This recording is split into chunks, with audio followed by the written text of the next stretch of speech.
Vegan is the new norm. Welcome to Royce Airs episode 21, where I am joined today with the amazing, the awesome, the entrepreneur, Mr. Phil Santos. Stay tuned.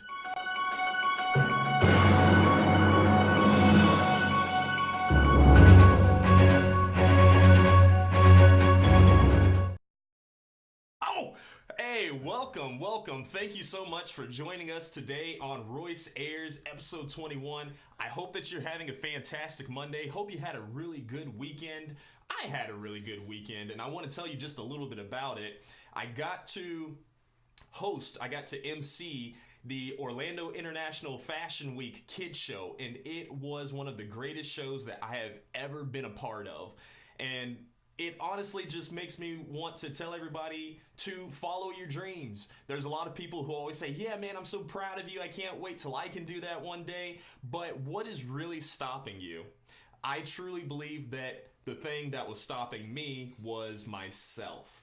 Nothing else. I always try to externalize the problems by saying, well, maybe whenever I get my finances better, or maybe whenever I get my life more situated together, something along those lines. But really, it was just blocks, walls that I was putting up for myself that really didn't need to be there. So I encourage you to, whatever those walls may be, whatever those excuses may be, you'll do it whenever you change your diet or lose weight or get a new car or whatever it may be.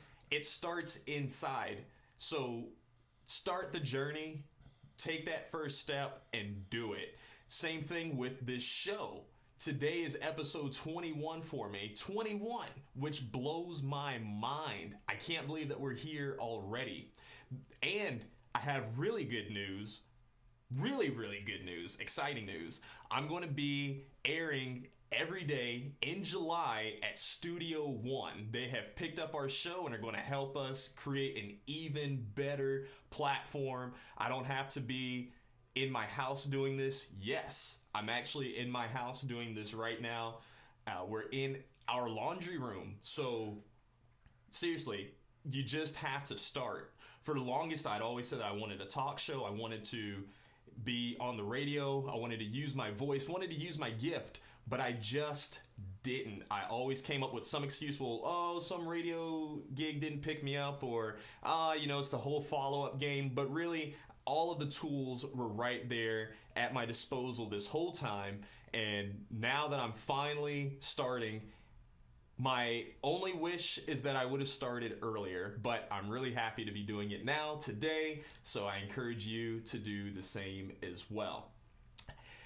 Always wanting to better myself as well, too, we have our word of the day, which today's word of the day is bloviate, B-L-O-V-I-A-T. And you might hear a lot of different politicians or a lot of different preachers or whoever might bloviate a lot.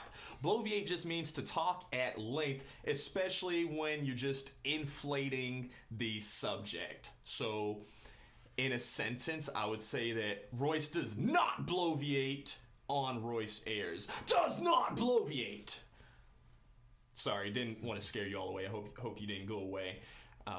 Sometimes you just gotta laugh at yourself, and if you can't laugh at yourself, then call me. I'll be more than happy to do it for you. Which turns me over to my guest, Mr. Phil Santos. Mr. Phil, thank you so much for being here with us today. Thanks for having me. I really appreciate it, Phil. Are you going to bloviate with us here on the air today? Absolutely. Man, we're not going to bloviate. We're not going to bloviate. We are two cool, smart individuals. We don't have to just sit there and throw meaningless words into stuff. Right. But let's talk about some good stuff, man. I'm glad to have you here with us. And I'm glad that you all are here with us as well. If you can hear us fine, if you want to wave to Mr. Phil, please let us know. This is an interactive talk show, so I'll be checking the iPad time to time to see who all has chimed in. So far, you got a thumbs up from Mr. Chris Bland, and you get a wave from my fiance, Miss Amari Spigner. Couldn't ask for more. She's always watching, so just be careful, okay? That's the way I like to live my life. But anyways, Phil, tell us a little bit about yourself, man. Hey, so I'm 26. 26? That's me, yeah. Wow. been on this earth for 26 years at least. Like 8 years ago, I went to UCF and I studied engineering, lived in Brazil for a while, realized I hated engineering, and I loved partying. Big surprise there. What I really learned in Brazil was that just the level of closeness that people can have. Like, I like to describe Brazil as like the place with the most spontaneous dance parties per capita. There's just the distance between talking and singing or dancing or beatboxing or whatever kind of musical expression was very short. And so it was a very beautiful place. When I got back, I broke up with my girlfriend, was very depressed. Did you break up with your girlfriend because you found somebody beautiful in Brazil? No, she broke up with me while I was there. Oh. And didn't tell me. Oh, that hurt. I got back and I was like, baby, I'm here. She was like, dude, I'm hanging out with Jared now. Jared. It's always the Jareds, right? It's always Jared, yeah. Man, don't worry about Jared. He's not a good guy anyways. He's a great guy. He is? He's an amazing guy. What? Yeah. Wow, Phil, you are a nice guy. We're all friends. Wow. You know what? That's good, man. That is good. So through coming back to Brazil and being really depressed, I had all this like pent up energy and sadness, and I needed to find an outlet. So I started DJing. And at first I was just this very annoying, like brings the speakers to the party without being invited person, just like trying to get out my art as much as possible. And eventually I got tired of like playing Little John and Usher at house parties and I wanted to play indie music, so I started this thing called Body Talk. And that was back in 2013. Body Talk's awesome, man. I've been out to some of those events, and especially some of your wind down events. That's a really unique concept for a lot of the shows here in Orlando, because you usually just have a big rah, rah, rah. You know, we're going out dancing, networking, and then it's over. Yeah. But you all invite everybody back out. Hey, you know, we're going to meet up at a park or something and just kind of chill. Yeah. So when I was in middle school, I was like a total loner, like didn't have anyone to sit with at lunch. And the way that I found community in high school eventually was through going to concerts. It was through ska shows in South Florida. And so that was the first time that I ever like hugged someone or really felt like connection, you know? So when I was in college and doing these parties, the Body Talk parties, I didn't realize it at the time, but the ethos behind it was to create a place where no one felt alone in the corner and where people could just interact on an authentic, engaging level in a nightlife environment. So that was kind of the genesis of Body Talk. I'm not part of Body Talk right now, but that is... You're no longer part of Body Talk? No, no. So, full disclosure, I'm going to be really honest here. For the past few years, I have been a very sexually aggressive man. And I haven't known it. I haven't known how my actions have been affecting the women in my life. But it is very much part of who I've been. I've just had some really toxic masculine beliefs around what dating is supposed to look like. Wow. Yeah. Wow. Thank you for being man enough to be able to say something like that. Because the way in today's society, a lot of masculine traits are over-sexualizing women as objects and, you know, not really appreciating them for who they are, but rather than just, you know, what they can do for us physically. Right. But, so how does that correlate to or you not being with Body Talk? Yeah, so Body Talk, the intention behind it is to create community through nightlife and just create a very positive, safe space for people to really express themselves and be open and feel trust. And how does it look when the leader of this organization has this kind of history with women, right? Has this kind of like sexually aggressive behavior.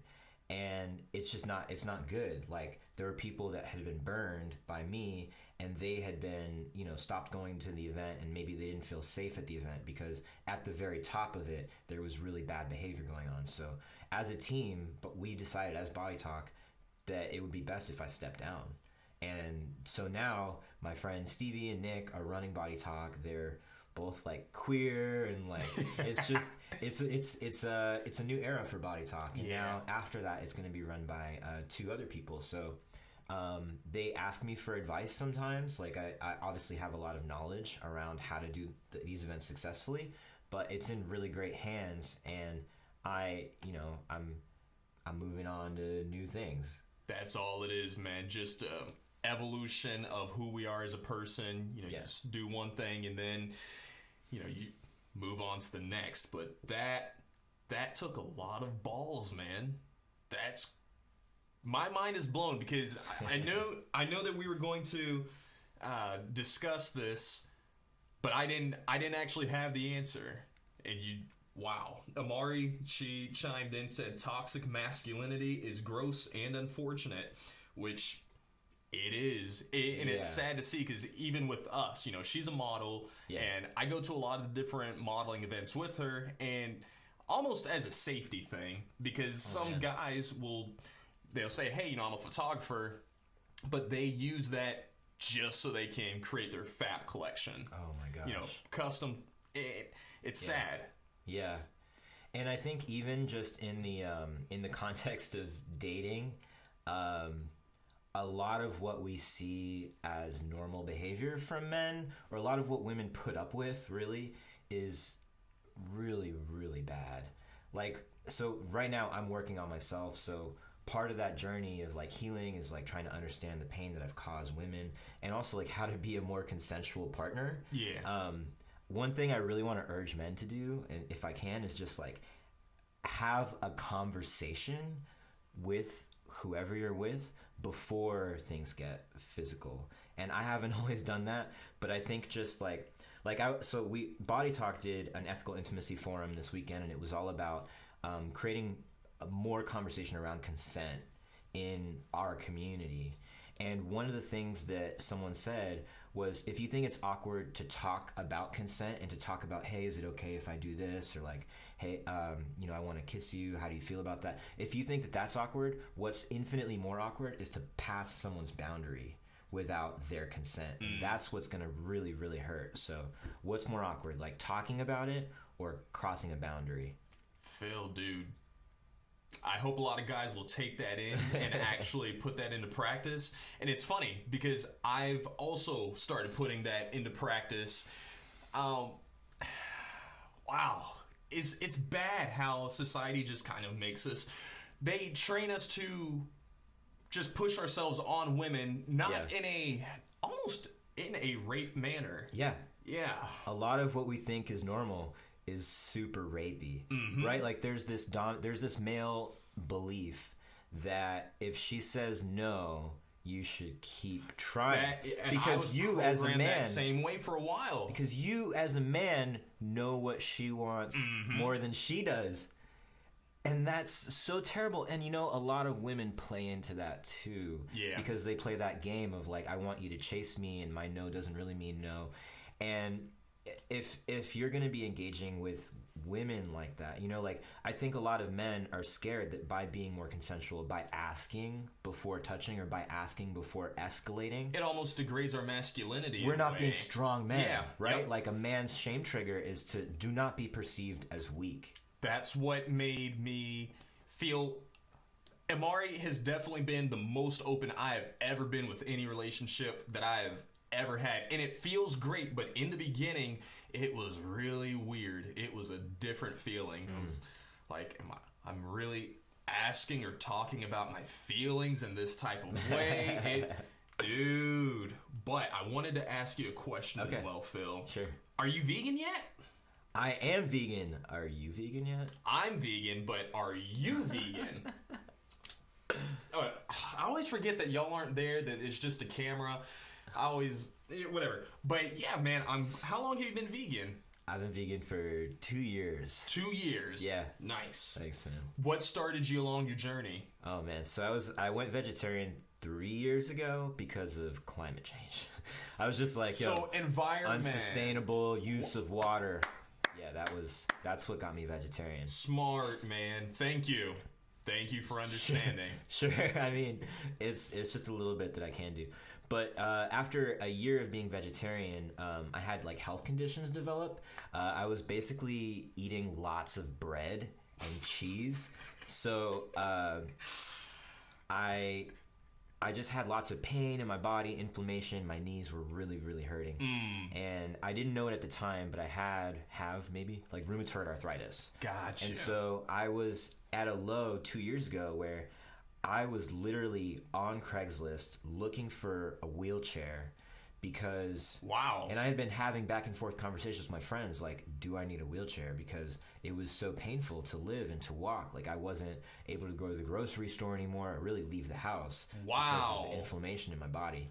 Well, okay, back up. Yeah. What exactly is rheumatoid arthritis? It's an inflammatory condition where your body attacks healthy tissue in the joints. Gotcha. So there are a lot of autoimmune disorders like rheumatoid arthritis, Hashimoto's disease, lupus. There's a host of autoimmune disorders, and many of them are related to diet, specifically through the leaky gut mechanism where particles go through your bloodstream and a whole complicated thing happens, but basically your body attacks itself because of what you eat. Gotcha. Wow. Yeah. To be thinking about that, hey, I might have rheumatoid arthritis, or I might need to be getting a wheelchair at Right. 23, were you at the time? 24? 24, yeah. 24. Wow. And ever since then, you made the switch to the vegan lifestyle, and it's helped the condition? Yeah, so it's veganism. It's like I like to say I'm a super vegan because it's not just as simple as veganism. What I did was I eliminated pretty much all foods from my diet. Basically, just ate salads and green vegetable juices for 3 days. Immediately felt a lot better. Not like I can run better, but a lot better. And then I introduced one food into my diet at a time. And I literally ate no preservatives, no alcohol, no marijuana. Like what went into my body was what I wrote down on my list. Wow. And so you introduce one food and then you see how it reacts and you keep a pain journal to kind of like figure out. So it's called an elimination diet. It's a whole protocol. But eventually I've reached this point now where I really try to stay away from soy, wheat, so like gluten, and GMO corn. Those are all very inflammatory. Wow. So you got the nutrition on lock. Trying. Yeah. I mean, yeah, it's been a journey because, 2 years ago, I could barely stand up, right? Like I couldn't stand. I DJ'd sitting down for over a year. Wow. And it wasn't until about October, so 7 months ago, that I could start to stand up for 30 minutes at a time, and eventually I could start to like dance a little bit, and now I can like really dance, and I'm doing weightlifting and just total 180. Dude. Yeah.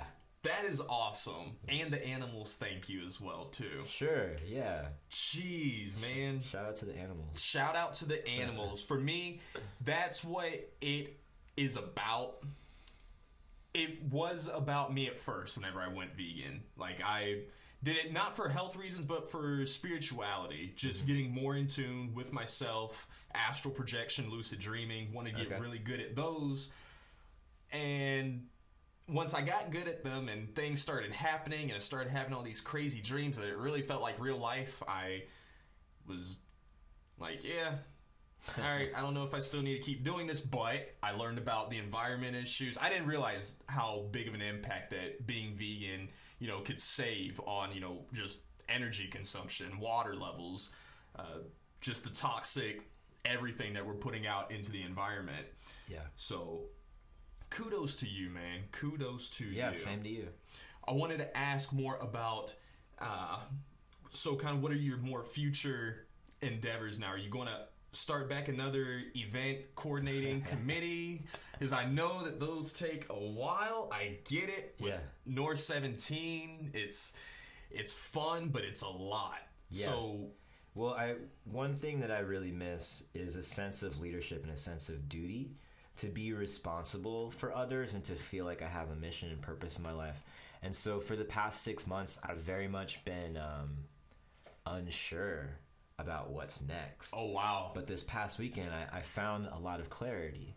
So what I really have always cared about through Body Talk and through my life is how do we create a community in the modern, isolated, lonely, industrial world, right? Like how do you create community to the level of what churches can look like really strong, supportive, lots of trust, shared values. And so what I'm moving towards now is my goal is to raise $200,000 to open a community center that's focused on healthy minds, healthy bodies, healthy spirits. And we're going to borrow the very best ideas from science, from religion, and from spirituality, because we got to bring it all together. I'm the same way. Yeah. Whenever people will ask, well, this whole vegan thing, does it seem like a religion to you? That's kind of a difficult, no, it used to be a difficult question for me to answer. I like to think of veganism as seeing what you can't believe, while religion would be believing what you can't see.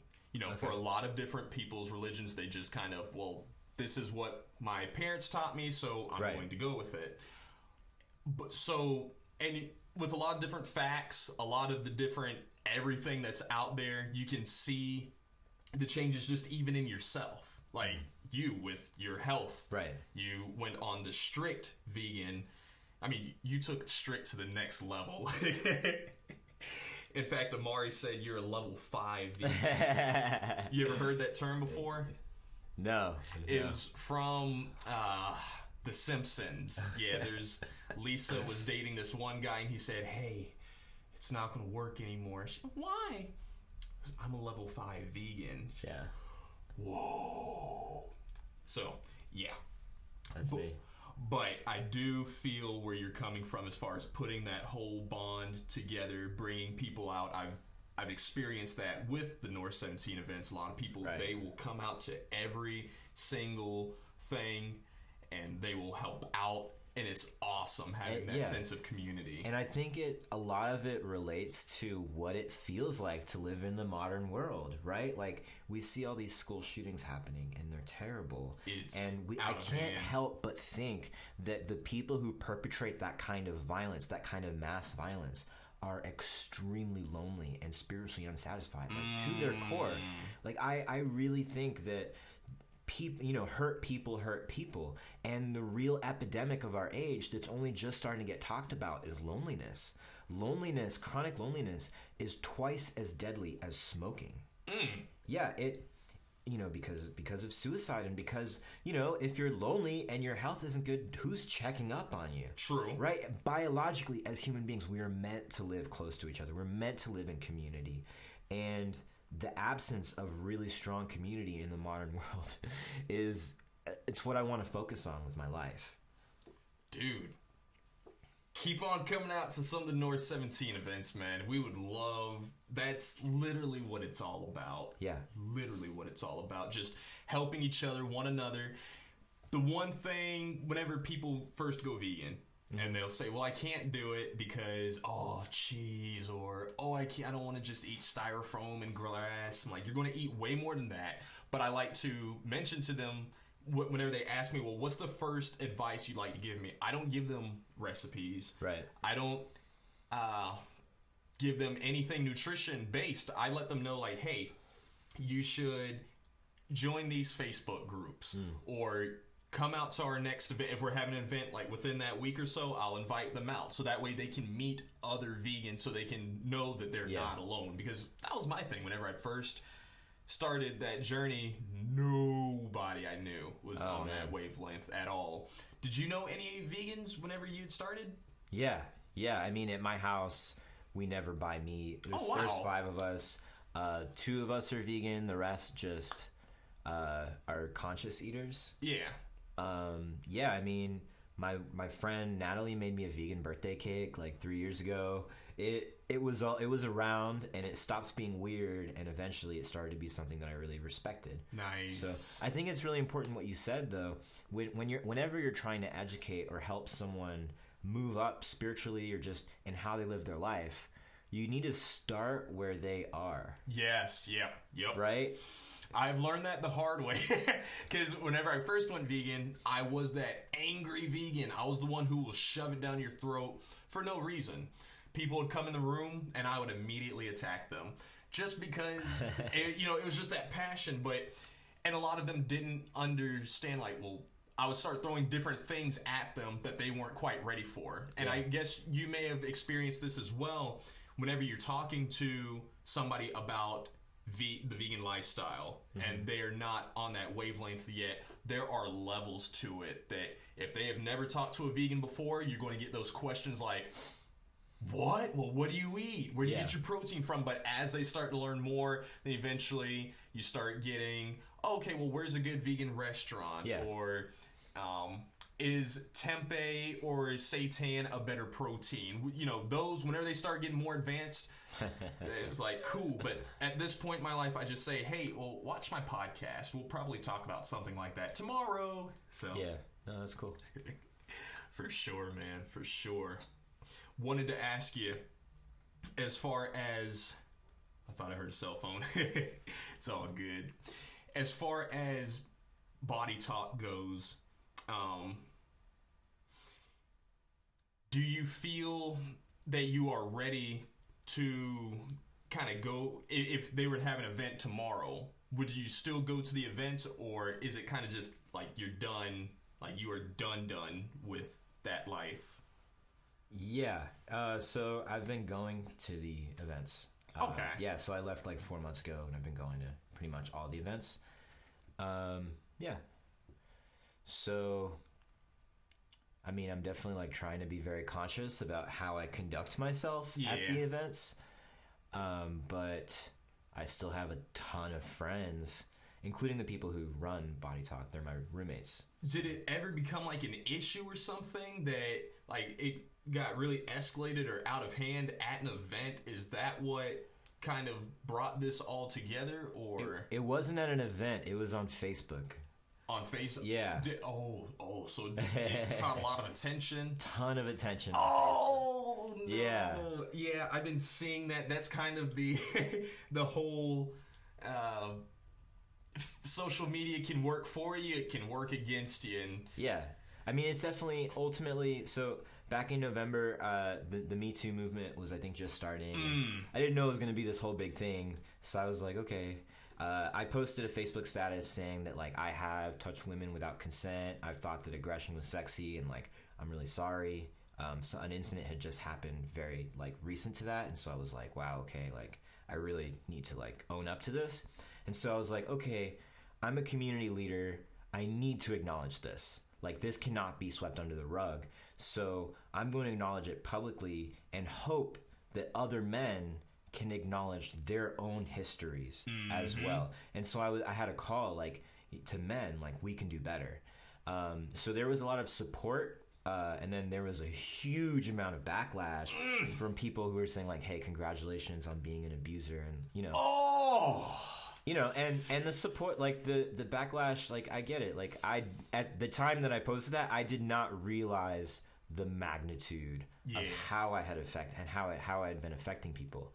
And so ultimately it was one of the best things I've ever done, because it caused me to, like, really look at how I've been affecting the women in my life and how I've been dating. Wow. So yeah, it's been a really good thing. You literally gave me chill bumps as you were explaining that, because I know a lot of guys, I know a lot of men who kind of submit to that whole more masculine, like, I'm just the bee's knees, every woman, and just they over-sexualize, they over-commodify just women in general.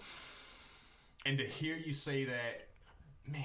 Can I make a very specific request to you? Yes. Okay. The next time you are in a masculine space, or you're talking to your boys, right, and they make a comment like that, check your boys. Like, feminists have been shouting about men being more consensual for a very long time. Unfortunately, or maybe fortunately, men need to become part of the solution. So when you hear some problematic stuff, ask your friend, like, hey, what are you thinking? Like, where is this coming from? Like, you're, like, maybe, you know, push back a little bit. Yeah. Because if it's something that they're not going to say in front of women, but they're still going to be acting in a toxic way, it might take you saying something. You are absolutely right. And I will take your challenge on that, because I always like to be challenged to do better. I know that it's going to come sooner than later, so I'll end up sending you a message like, hey, so I did your thing, and I encourage you all to do that as well. But, Mr. Phil, that is our time, man. All right. I appreciate you for coming on with us, for sure. Thank you for the time. I really appreciate it. And I thank you all for being here as well with us, too. It really means a lot to me that each and every single day that you come, tune in, and join us for a discussion here on the Royce Ayers Show. Would you like to be interviewed, or would you like to sponsor? Please message our Royce Ayers Facebook page so we can make that happen. And also go and subscribe to our YouTube, because we're almost at 100 subscribers, and I would really like to change the URL. And I only can make that happen with your help. So let's do that. Let's do it together. Thank you so much for being a part, and thank you as well to Mr. Constant Productions for helping us put this together. He had a little bit of car issues today, but you know what? He didn't let that stop him. And we look forward to seeing him and you all tomorrow. Best believe we look forward to seeing you then. Royce Ashcroft signing out.